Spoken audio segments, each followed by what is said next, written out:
বিভিন্ন সিরিয়ালে অভিনয় করে বাঙালি দর্শকের কাছে বেশ জনপ্রিয় হয়ে উঠেছেন ভারতীয় অভিনেত্রী প্রমীলা ভট্টাচার্য।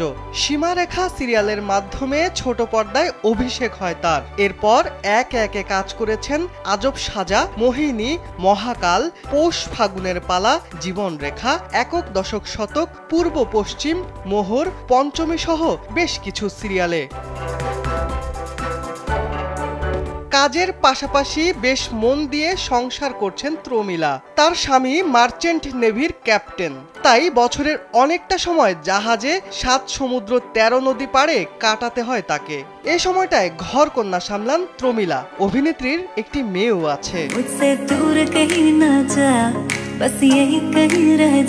ছোটবেলায় প্রেম করে খুব কম বয়সেই বিয়ের পিঁড়িতে বসেছিলেন অভিনেত্রী প্রমীলা।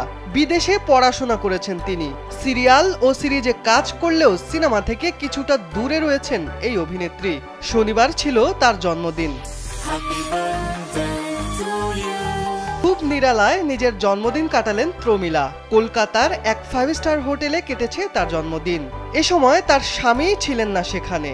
মেয়েকে নিয়েই জন্মদিন উদযাপন করেছেন অভিনেত্রী। তার মেয়ে রশ্মিকা এখন অনেকটাই বড়, তাই মেয়ের সঙ্গে গড়ে উঠেছে তার বন্ধুত্ব। মেয়ের সঙ্গে বন্ধুত্বপূর্ণভাবেই কেটেছে অভিনেত্রীর এবারের জন্মদিন। বিনোদন ডেস্ক, কালবেলা।